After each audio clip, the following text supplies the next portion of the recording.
Hey guys, Brandon here from Exotic Diecast, bringing you guys another review, this time on the Hot Wheels Ferrari Enzo. This is not a Hot Wheels Elite, it's just a standard Hot Wheels. Got this one on eBay, and I don't know if they make on or if they sell it on Amazon, but wherever I find it, I will have a link in the description to where you guys can find it. I remember I paid somewhere in the neighborhood of about $70 for this, which is a bit steep considering its quality, but then pretty affordable considering it's an Enzo. Because it's kind of hard to find an Enzo that's, it's hard because of their licensing, so they don't make a whole lot of them.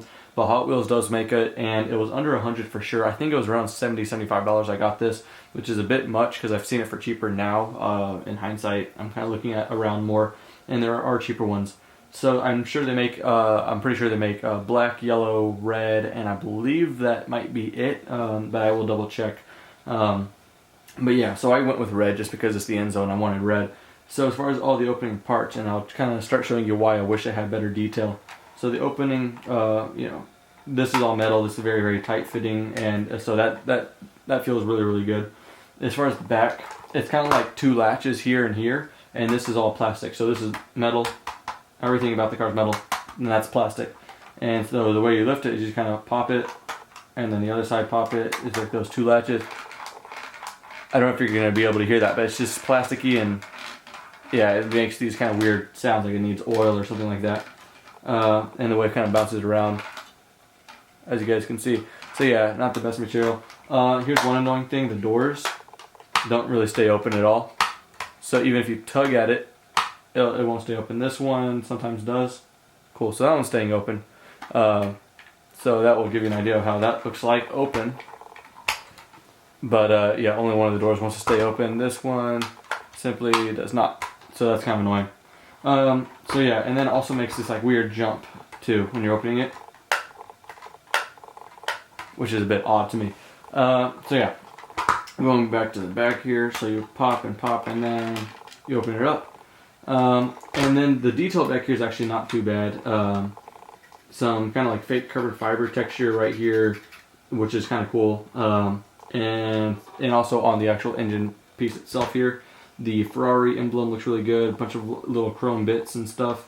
So overall, it looks really, really nice. Again, that sound. But then you just click here, and then double click, and then it goes in.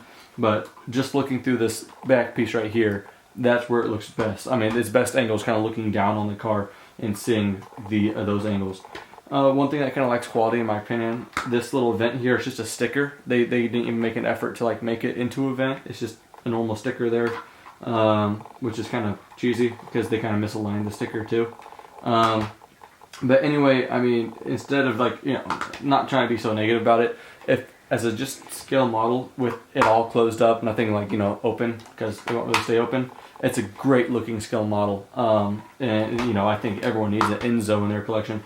Oh, by the way, about the vents. These vents here are like real, like they're actually like deep in there and textured, ported, while that's just a sticker, which is just a bit weird to me. But anyway, other than that, the car has no bad angles. I mean, obviously the Enzo just looks crazy good. So there's all that. As far as the interior detail, it's good enough, I would say. Trying to hold the door open here. But yeah, the steering wheel, the Enzo is pretty much bare and raw anyway, so there's not a whole lot that Hot Wheels needed to touch on here, but all the little details that you would remember from the Enzo are carried over here. The simple steering wheel, you even have like the little buttons there, they're not colored. But anyway, I mean, it's as much detail as you would expect, really. Looking down on top, like I said, that's the best angle because you can see the dash and the back engine and all that.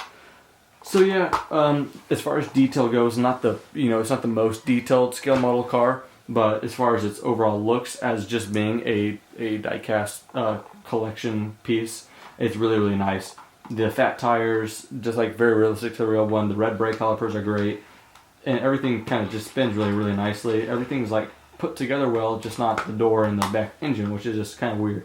But I haven't really shopped around a whole lot because the Enzos are hard to find, so as a scale model, I mean, you guys be the judge. I think it looks great, but it's crazy to think that you could get so much more detail and even quality from a Maisto for under $20.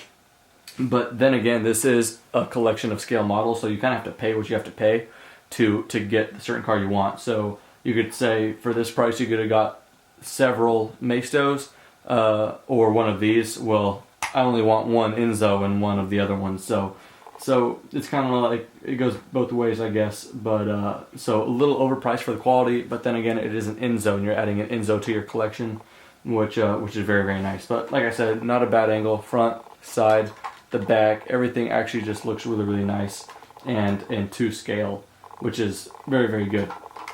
The steering is like notchy. It's like it only has 3 settings: straight, and then right, and then left. It's very notchy. I mean, not that you're going to be driving this little thing, but just something to mention.